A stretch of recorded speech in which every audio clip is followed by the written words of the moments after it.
The credit card statement arrived on a Tuesday, same as always, but this time it felt like a loaded gun in my mailbox.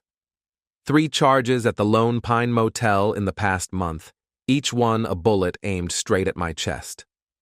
Funny thing is, I'd never set foot in that roach-infested place in my 52 years of living in Bloodstone, Texas.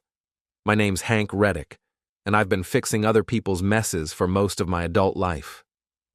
Oilfield engineer turned small business owner, married to Lila for 26 years, father to one ungrateful daughter who thinks the world owes her a living. I should have seen this coming, but hindsight's always 20/20, isn't it? I sat in my aging brick ranch house, staring at those motel charges while the air conditioner wheezed like an old man climbing stairs. Outside, Mrs. Tuttle was watering her petunias and probably wondering why I was home at 2 in the afternoon instead of at my shop.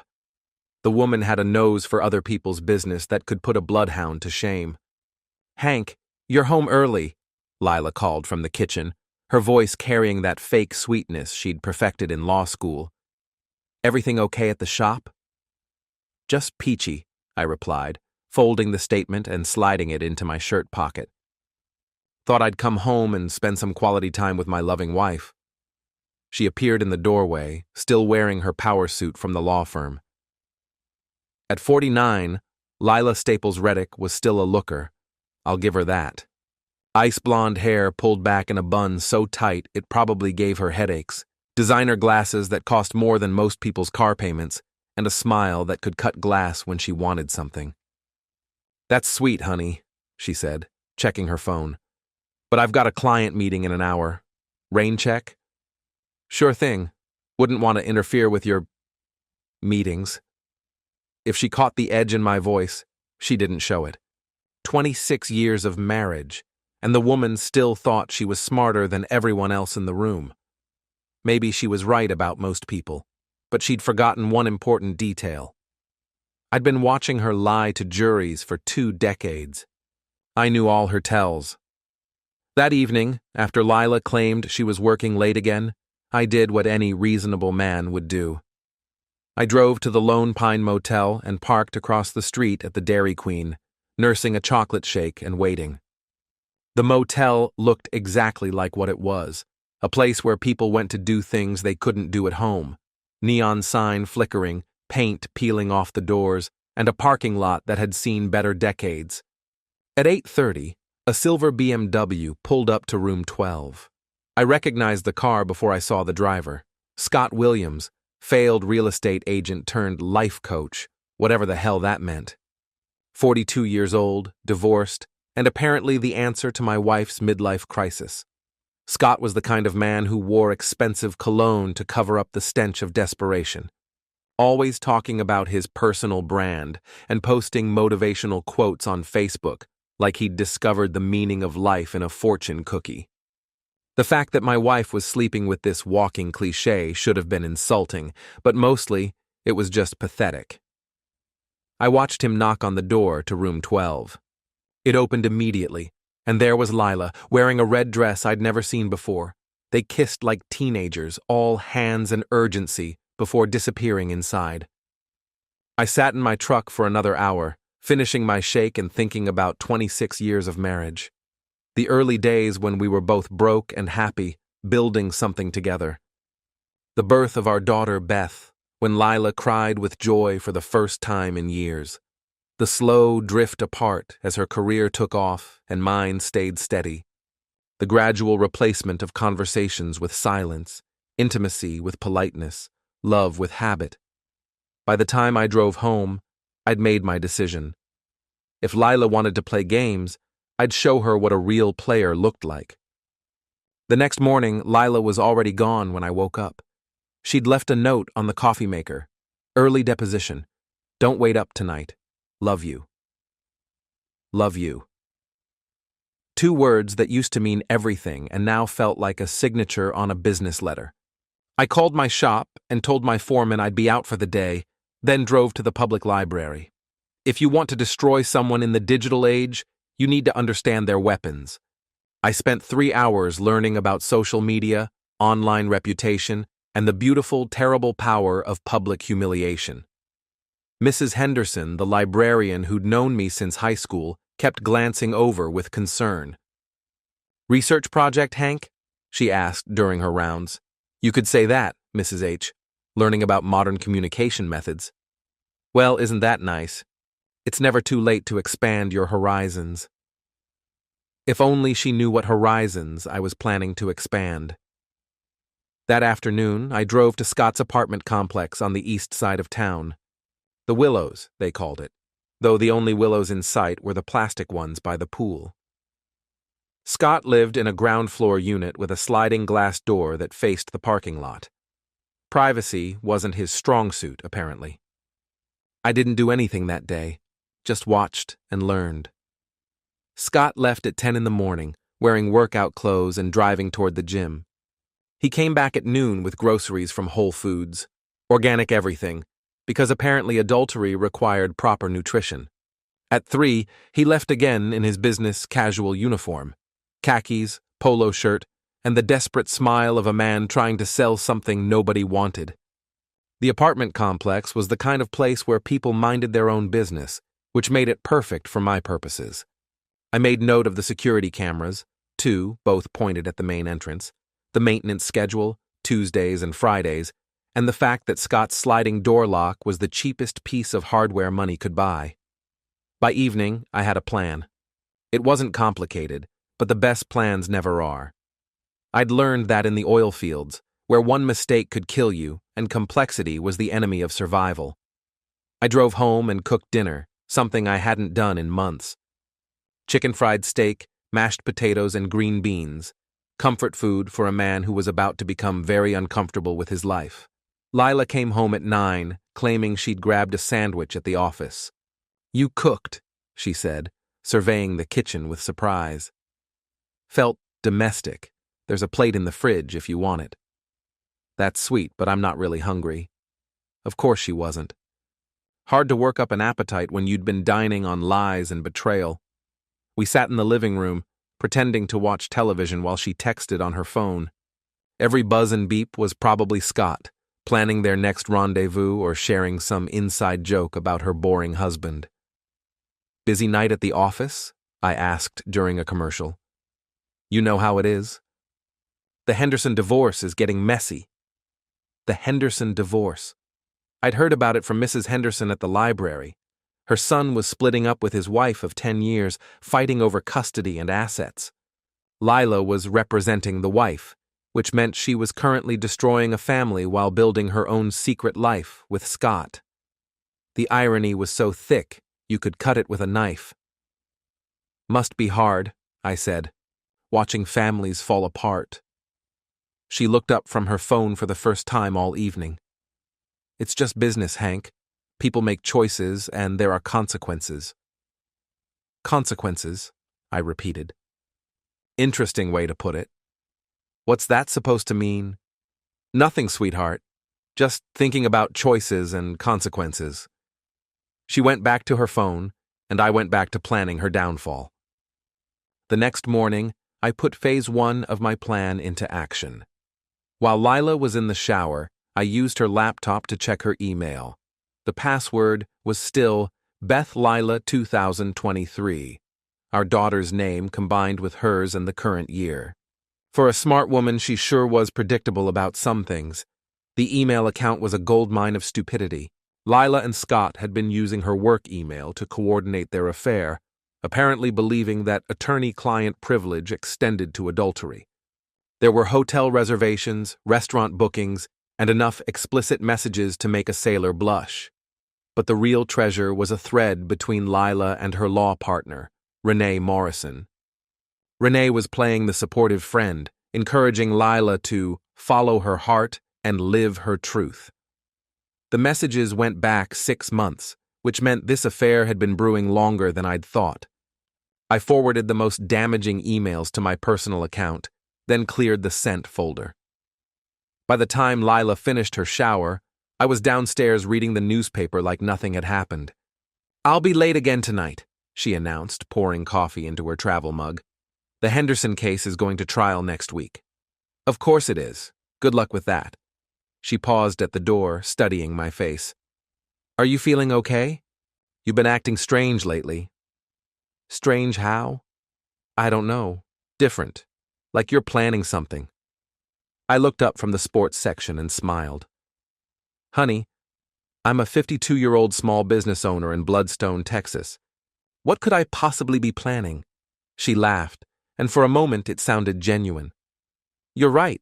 I'm just stressed about work. Stress will kill you, I said. Maybe you should find a way to relax. After she left, I called my daughter Beth at her apartment near the university. Beth was 24, fresh out of graduate school with a degree in social work and a head full of ideas about how the world should work. She'd inherited her mother's intelligence and her grandfather's stubborn streak, which made her dangerous in small doses and insufferable in large ones. Dad, why are you calling so early? Can't a father call his daughter without an ulterior motive? You can, but you usually don't. What's wrong? Nothing's wrong. I just wanted to hear your voice. There was a pause. Beth had her mother's instincts when it came to detecting bullshit. Dad, are you and Mom having problems? What makes you ask that? She called me yesterday crying, said you'd been acting cold and distant. Interesting. Lila was already building her narrative, painting me as the villain in our marriage's collapse. It was a smart move, getting Beth on her side early. Too bad it wasn't going to work. Your mother's under a lot of stress at work, I said. Sometimes that spills over into home life. Maybe you should be more supportive. She's worked really hard to build her career. You're right. I should definitely be more supportive of your mother's career choices. Dad, you're being weird again. Sorry, sweetheart. Like I said, stress affects everyone differently. After I hung up, I drove to the Ironworks gym on the south side of town. It was the kind of place where blue-collar guys went to blow off steam after work, all concrete floors and rusty equipment that had been lifting weights since the Carter administration. I'd been a member for 15 years, back when I thought staying in shape mattered for something other than revenge. Big Dave Morrison was working the heavy bag when I walked in. Dave was Renee's husband, a former roughneck who'd lost his job when I'd had to downsize my crew 3 years ago. He was also the kind of man who held grudges like other people held family heirlooms. Well, Dave said, pausing his workout. Look what the cat dragged in. Dave, how's the job search going? About as well as your marriage, from what I hear. So the rumors were already starting. In a town like Bloodstone, gossip traveled faster than wildfire and burned twice as hot. Funny thing about rumors, I said, wrapping my hands. Sometimes they're true, sometimes they're not, and sometimes they're weapons. What's that supposed to mean? Nothing, Dave. Just making conversation. I spent an hour on the heavy bag, working out 3 years of frustration and 26 years of marriage. Each punch was a memory. The first time Lila chose work over family dinner, the graduations she missed, the anniversaries that became afterthoughts, the slow erosion of everything we'd built together. By the time I finished, my hands were raw and my head was clear.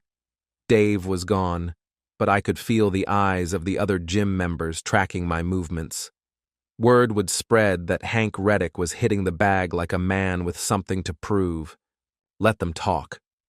I was just getting started. That afternoon, I visited my lawyer, Tom Bradley. Tom and I had gone to high school together, back when Bloodstone was a smaller town with bigger dreams.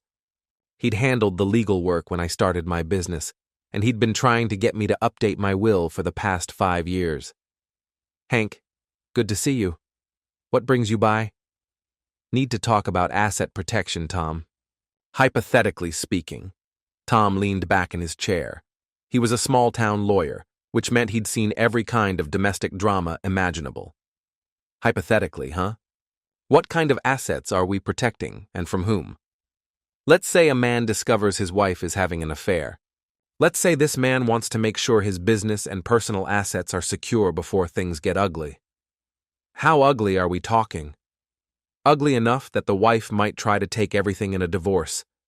ugly enough that she might use her position as a lawyer to gain an unfair advantage. Tom nodded slowly. Hypothetically, this man should make sure all his assets are properly documented and protected. He should also be very careful about how he handles the situation. Emotions make people do stupid things. What if this hypothetical man wanted to fight back? Legally? Of course legally. Then he'd need evidence, documentation, proof of misconduct that could affect asset distribution in a divorce proceeding. And if he had that evidence, then he'd have options. But Hank, and I'm dropping the hypothetical here, be careful. Lila's a good lawyer, and she has friends in this town. Don't do anything that could blow up in your face. I left Tom's office with a clearer understanding of my legal position and a growing appreciation for the chess match I was about to play. Lila thought she was 3 moves ahead, but she'd forgotten that I'd been watching her play for 26 years. That evening, I implemented phase 2 of my plan. While Lila was at her client meeting, I drove to Scott's apartment complex. The Willows was quiet at 8 o'clock, most residents either at work or settled in for the evening. I parked 2 blocks away and walked back, wearing dark clothes and a baseball cap. Scott's apartment was on the ground floor, just as I'd observed. The sliding glass door was locked, but the lock was exactly as cheap as I'd remembered.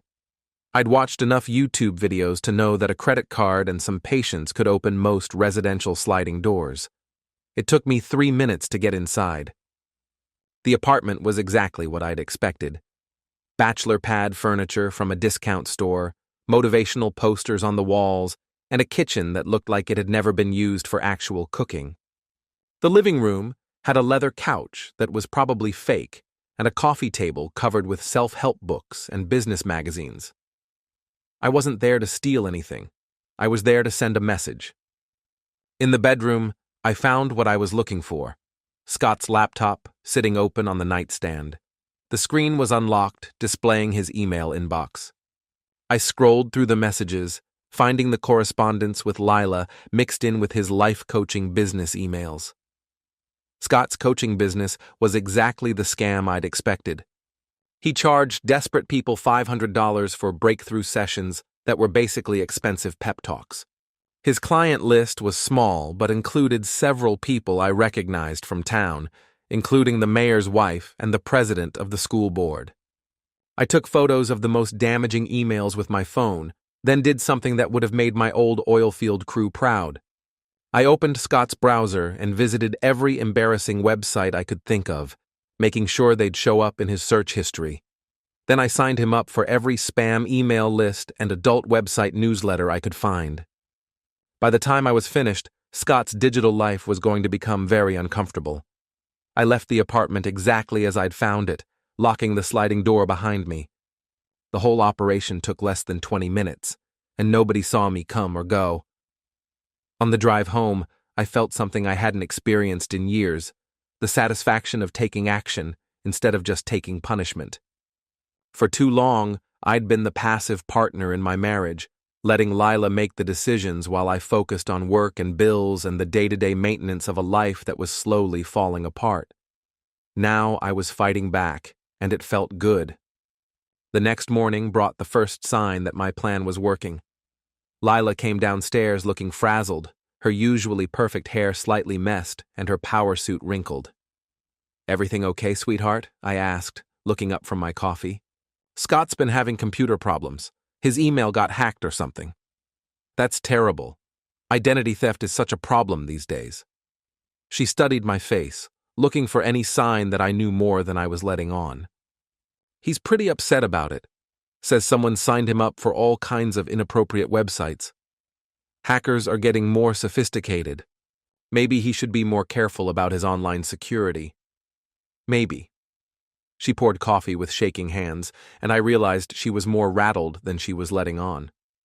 Good. It was time for her to understand that actions had consequences. That afternoon, I got a call from my daughter, Beth. "Dad, we need to talk." "About what?" "About Mom. About whatever's going on between you two." "I told you, Your mother's just stressed about work. Cut the crap, Dad. Mom called me this morning crying. She thinks you're having her followed or something. Interesting. Lila's paranoia was kicking in faster than I'd expected. Why would I have your mother followed? I don't know, but she's scared. She thinks you suspect something. Suspect what, Beth? There was a long pause. Dad, are you and Mom getting divorced? I don't know. Are we? Don't answer a question with a question. This is serious. You're right, it is serious. More serious than you know. What's that supposed to mean? It means your mother and I have some things to work out, and it's between us. You don't need to be in the middle of it. I'm not in the middle of it. I'm trying to help. The best way you can help is to stay out of it. Beth hung up on me, which was probably for the best. I didn't want her involved in what was coming next, but I had a feeling Lila wouldn't give her that choice. That evening, I decided to escalate things. Instead of waiting for Lila to come home from her client meeting, I drove to the Lone Pine Motel and parked in the lot. Room 12 was occupied. I could see the lights on and hear music playing. I sat in my truck for an hour, watching other people's secrets play out behind thin walls and cheap curtains. The Lone Pine was democracy in action. Rich or poor, married or single, everyone's money was the same color when it came to buying a few hours of privacy. At 10 o'clock, the door to room 12 opened. Scott emerged first, looking around nervously before walking to his BMW. Lila followed a few minutes later, wearing jeans and a t-shirt I'd never seen before. She looked younger somehow, like the woman I'd married 26 years ago. I waited until Scott's car was out of sight, then got out of my truck and walked to Lila's Mercedes. She was checking her makeup in the rearview mirror when I tapped on the window. The look on her face was worth 26 years of marriage. Hank! What are you doing here? I motioned for her to roll down the window. Funny story. I was driving by and saw your car. Thought you might be having engine trouble. This isn't what it looks like. Really? Because it looks like my wife of 26 years just came out of a motel room with another man. She started crying, which was either genuine remorse or a calculated response. With Lila, it was hard to tell the difference. Hank, I can explain. I'm sure you can. You're good with words. It's your job. Can we go home and talk about this? We can go home. I'm not sure how much talking we'll be doing. The drive home was silent except for Lila's occasional sniffles. I followed her Mercedes in my truck, watching her brake lights and turn signals and thinking about all the times I'd followed her lead in our marriage. Tonight felt different. Tonight, I was the one setting the pace. At home, we sat in the living room like strangers. Lila had stopped crying and was back in lawyer mode, calculating her next move. How long have you known? She asked. Does it matter? It matters to me. A few days. Credit card statements don't lie. She nodded, accepting that her operational security had failed. What do you want to know? How long? 3 months. Why, Scott? He listens to me. He makes me feel interesting again. And I don't? When's the last time we had a real conversation, Hank? When's the last time you asked me about my day and actually cared about the answer? It was a fair question, and I didn't have a good answer. Somewhere along the way, we'd stopped being partners and started being roommates. But that didn't justify what she'd done. So you decided to fix our marriage by sleeping with someone else? I decided to find some happiness. I'm 49 years old, Hank. I don't have time to wait for you to remember that I exist. I never forgot you existed. You took me for granted. We both know it. She was right, and that made everything worse. I had taken her for granted, assuming she'd always be there while I focused on work and bills and the 1,000 small responsibilities that kept our life running. But taking someone for granted wasn't the same as betraying them. What happens now? I asked. I don't know. What do you want to happen? I want my wife back, but I don't think she exists anymore. Lila looked at me with something that might have been pity. She doesn't. I'm not the same person I was when we got married, Hank. Neither are you. So we get divorced? Maybe. Or maybe we try to figure out what we want to be now. What about Scott? What about him? Are you going to keep seeing him? I don't know. It wasn't the answer I wanted, but it was honest. I had to give her credit for that. I need time to think, I said. How much time? I don't know. We went to bed in separate rooms that night, something we hadn't done since Beth was a baby with an ear infection. I lay awake staring at the ceiling, thinking about 26 years of marriage and wondering if any of it had been real. The next morning, Lila was gone when I woke up. She'd left another note. Staying at Renee's for a few days. We both need space to think. Renee's house. Of course. Renee Morrison, the loyal friend who'd been encouraging Lila's affair from the beginning. The same Renee whose husband Dave I'd had to fire 3 years ago when business got tight. I was starting to see the bigger picture, and I didn't like what I was looking at. I called in sick to work and spent the day doing research. Renee Morrison had been Lila's law partner for 5 years, but their friendship went back much further. They'd met in law school, stayed in touch through their early careers, and reconnected when Renee moved to Bloodstone with her husband Dave. Dave Morrison had been a good worker before I'd had to let him go. The decision hadn't been personal. I'd had to cut my crew by 30% when oil prices dropped, and Dave had been the last hired. But Dave had taken it personally, and apparently so had Renee. I was beginning to understand that this wasn't just about Lila's midlife crisis or Scott's smooth talk. This was about revenge, and I'd been too blind to see it. That afternoon, I drove to Renee's house. It was in the newer subdivision on the west side of town, where the lawyers and doctors lived. The houses all looked the same, big, expensive, and soulless. Lila's Mercedes was in the driveway next to Renee's Lexus. I rang the doorbell and waited. Renee answered, looking like she'd rather be anywhere else. Hank, what are you doing here? I came to talk to my wife. She doesn't want to see you. Maybe she should speak for herself. Renee started to close the door, but I put my foot in the way. We need to have a conversation, Renee. All 3 of us. I don't think that's a good idea. I don't really care what you think. Lila appeared behind Renee, looking tired and older than her 49 years. It's okay, Renee. Let him in.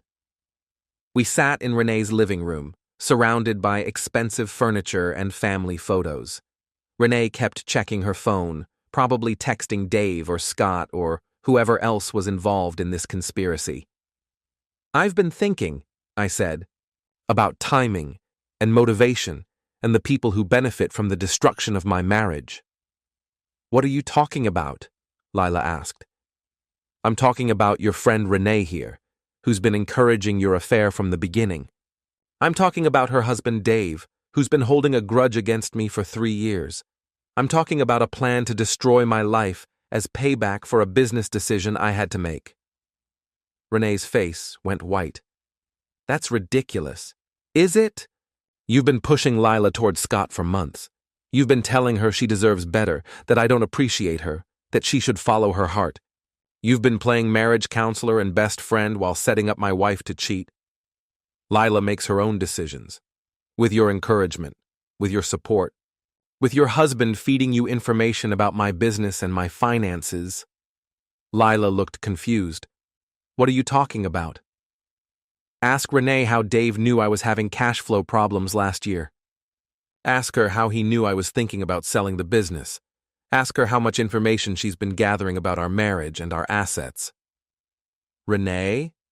Lila turned to her friend. What is he talking about? Renee's silence was all the answer we needed.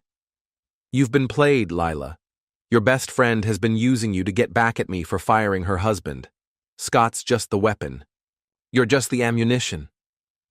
The room was quiet, except for the ticking of Renee's grandfather clock. I could see the wheels turning in Lila's head as she processed what I'd told her. Is it true? She asked Renee. It's not that simple. It's a yes or no question, Renee. Have you been manipulating me? I've been trying to help you see that you deserve better than a husband who ignores you. That's not what I asked. Renee looked at her hands. Dave was hurt when Hank fired him. We both were. But that doesn't mean my feelings about your marriage aren't genuine. But you saw an opportunity, I said. A chance to break up my marriage and hurt me financially in the divorce. You destroyed my husband's career. I made a business decision. Dave was a good worker, but I had to cut costs or lose everything. You could have found another way. There was no other way, and you know it. Lila stood up suddenly. I need to go home. Lila, wait, Renee called after her. Don't. Just don't. I followed Lila outside, leaving Renee alone with her expensive furniture and her guilty conscience. This doesn't change anything between us, Lila said as we reached our cars. Doesn't it? You still took me for granted. You still ignored me for years. Renee didn't make me feel lonely in my own marriage. She was right, and I knew it, but she was also missing the point. I made mistakes, Lila. But I never betrayed you. I never conspired with your enemies to destroy our life together. Renee isn't my enemy. Isn't she? Lila drove home without answering, and I followed her for the second time in 2 days. But this time felt different. This time, we were both starting to understand the game that was being played around us. The revelation about Renee's manipulation changed everything. Over the next few days, Lila and I had the most honest conversations we'd shared in years. She ended things with Scott, who took the news about as well as you'd expect from a man whose entire identity was built on other people's validation. But ending the affair didn't fix our marriage. Too much had been broken, too much trust had been lost. We agreed to separate while we figured out what we wanted to do next. Lila moved into a rental house across town. I stayed in our family home, rattling around in rooms that felt too big and too empty. We were civil when we had to interact, but the easy intimacy of 26 years was gone, replaced by the careful politeness of people who'd hurt each other too badly to ever fully heal. The divorce proceedings started 3 weeks later. Lila hired a lawyer from the next county over, someone who didn't know our history or our town's politics. I stuck with Tom Bradley, who'd been handling my legal affairs for 15 years. She's not going to make this easy, Tom warned me during our first strategy meeting. Lila knows how to play the game, and she's got friends in the legal community. What about Renee? What about her? Can we use her manipulation as leverage? Tom shook his head. It's all hearsay and speculation. Unless you've got recordings or written evidence, it's just your word against theirs. I didn't have recordings, but I had something better: patience and a deep understanding of human nature. Renee had made one crucial mistake in her campaign against me. She'd assumed I was the same passive, reactive man who'd let his marriage drift for years without fighting back. She was wrong. The first phase of my revenge was simple. I started telling the truth.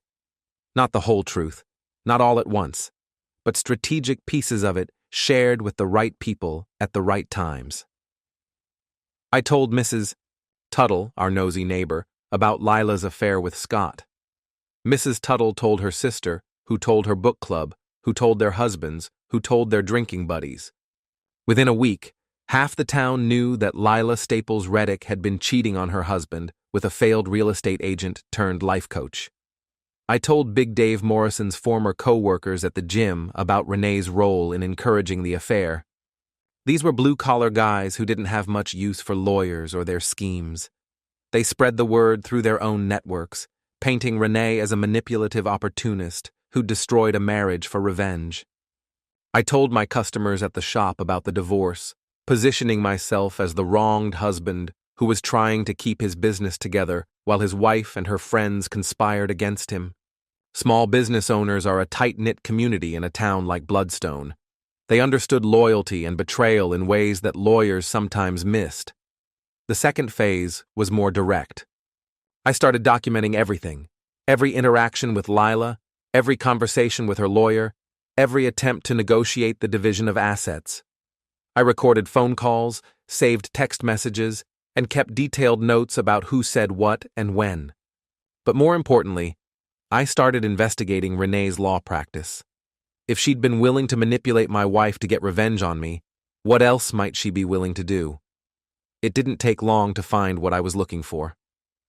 Renee Morrison had been cutting corners in her legal practice, billing clients for work that hadn't been done and inflating expenses on routine cases. It wasn't massive fraud, but it was enough to get her disbarred if the right people found out about it. I gathered the evidence carefully, using my network of small business owners and former clients to piece together a pattern of overbilling and questionable practices. Then I did something that would have made my old oil field crew proud. I waited for the perfect moment to strike. That moment came during a particularly contentious mediation session. Lila and her lawyer were demanding 60% of my business assets, claiming that her legal career had supported my entrepreneurial efforts during the early years of our marriage. That's ridiculous, Tom Bradley argued. Hank built his business from nothing, using his own skills and taking his own risks. Mrs. Reddick's income provided stability during the startup years, Lila's lawyer countered. Without that foundation, the business never would have succeeded. What about Mrs. Morrison's influence on my client's wife? Tom asked. Should we factor in the emotional manipulation and conspiracy to destroy the marriage? That's speculation and hearsay, the lawyer replied. Is it? I pulled out a folder I'd been saving for this moment. Because I have documentation of Mrs. Morrison's billing practices that suggest a pattern of ethical violations, I also have testimony from several witnesses about her role in encouraging my wife's affair. The room went quiet. Lila's lawyer looked confused, but Lila herself had gone pale. What kind of documentation? She asked. The kind that could end Renee's career if it got into the wrong hands. Tom looked at me with surprise. We hadn't discussed this strategy, but he was smart enough to follow my lead. Perhaps we should take a break, he suggested. During the recess, Lila cornered me in the hallway. What are you doing, Hank? I'm protecting myself and my business from people who want to destroy me. Renee is my friend. Renee is a manipulator who used you to get revenge on me. And now she's going to pay for it. You can't destroy someone's career over a personal grudge. Watch me. Lila stared at me like she was seeing a stranger. This isn't you. You're not vindictive. You're right. The old me wasn't vindictive. The old me was passive and trusting and naive. The old me let people walk all over him without fighting back, but that man's gone, Lila. You and your friends killed him. Hank, the new me fights back. The new me protects what's his. The new me doesn't forgive and forget. When we returned to the mediation, the dynamic had shifted. Lila's lawyer was whispering urgently with her client, probably explaining the legal implications of having a business partner under investigation for ethical violations. My client is prepared to make a more reasonable offer, the lawyer announced. I'm listening, Tom replied. The final settlement gave me 70% of the business assets and full ownership of our family home. Lila kept her retirement accounts and got a modest monthly support payment for 2 years. It wasn't the vindictive victory I might have wanted, but it was fair, and it protected what I'd built over 26 years of marriage. More importantly, it sent a message to Renee Morrison and anyone else who thought they could manipulate my life without consequences.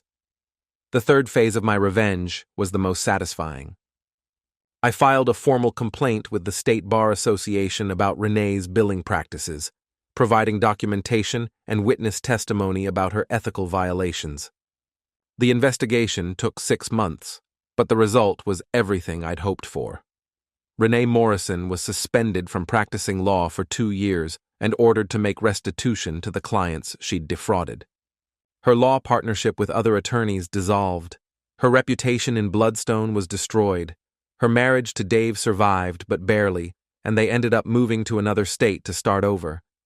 Scott Williams, the life coach who'd been so eager to break up my marriage, found himself the subject of his own investigation when I forwarded his client emails to the Better Business Bureau. Turns out, Charging people $500 for unlicensed therapy sessions violated several state regulations. His coaching business collapsed, and he left town owing money to half the people he'd promised to help. But the most satisfying revenge was simpler and more personal. I thrived. My business grew as word spread about how I'd handled the divorce and the people who'd tried to destroy me. Customers respected a man who fought back when he was wronged, and they trusted someone who kept his word even when others didn't keep theirs.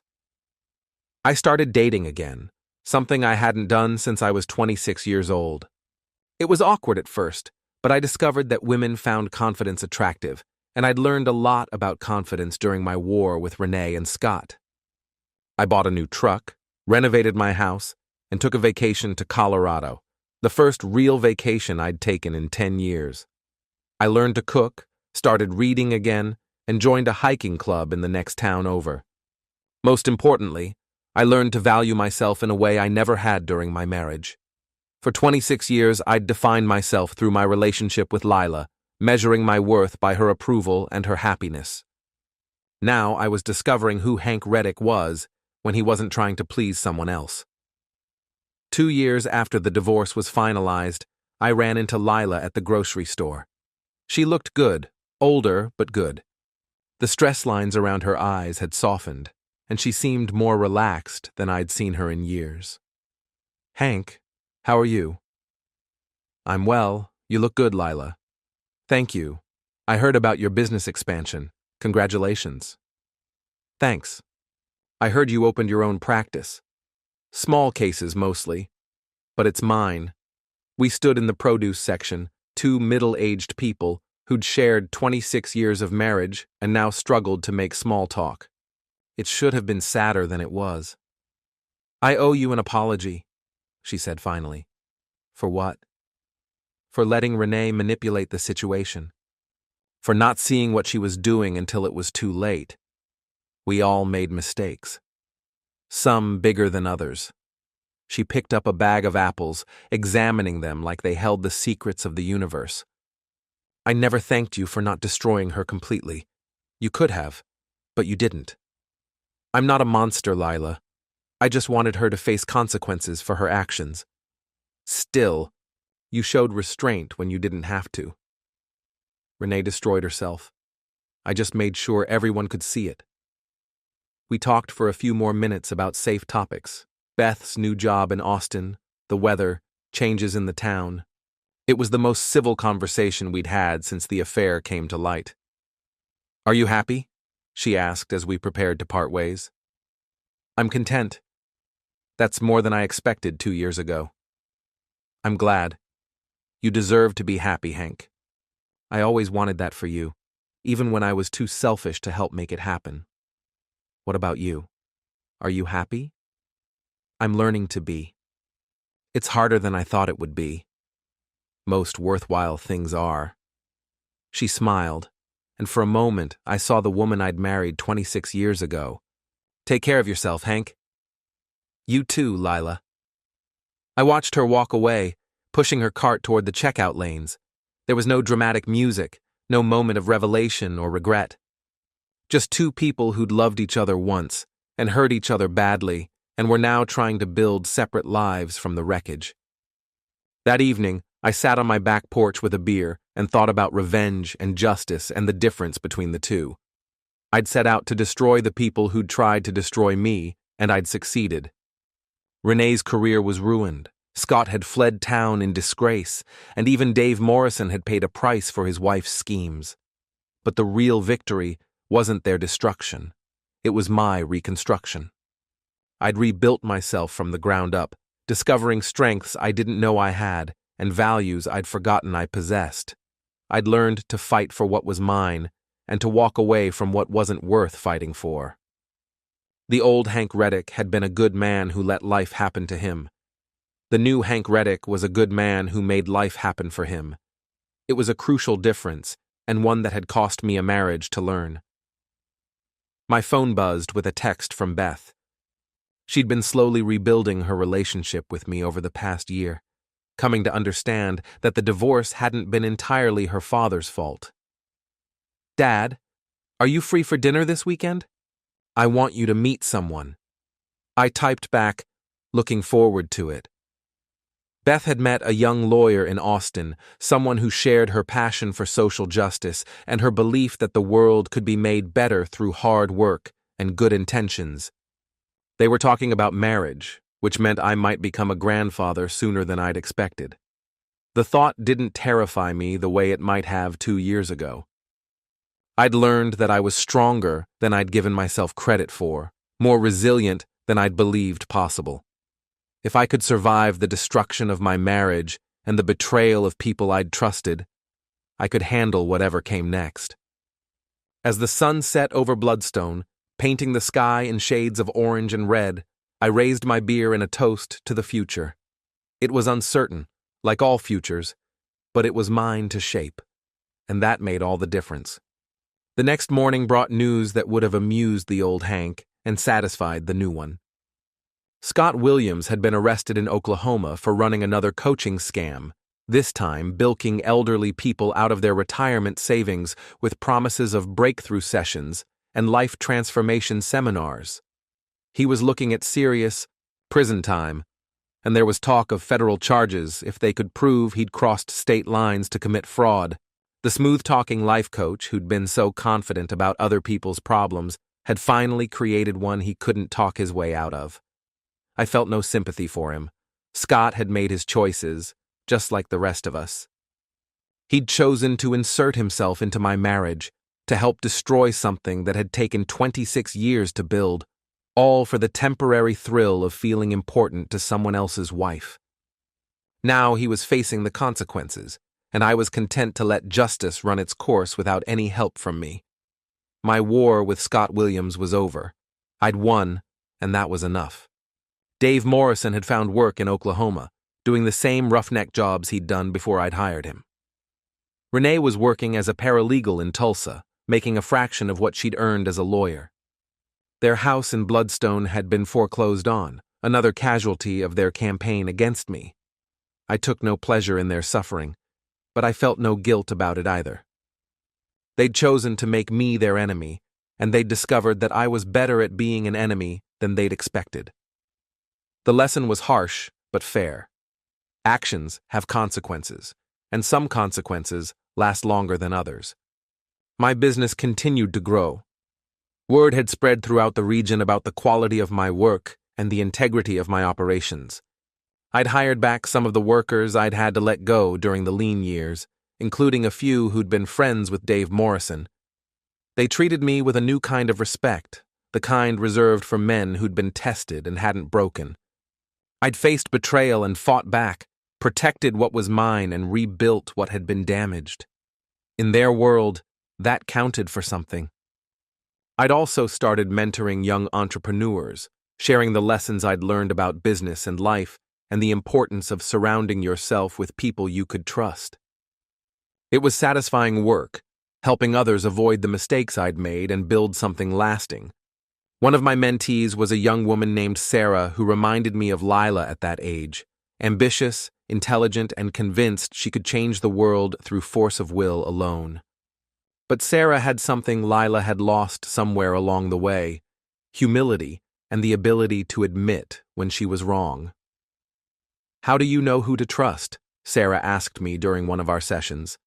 "You don't, not completely, but you watch how people behave when they think no one's looking.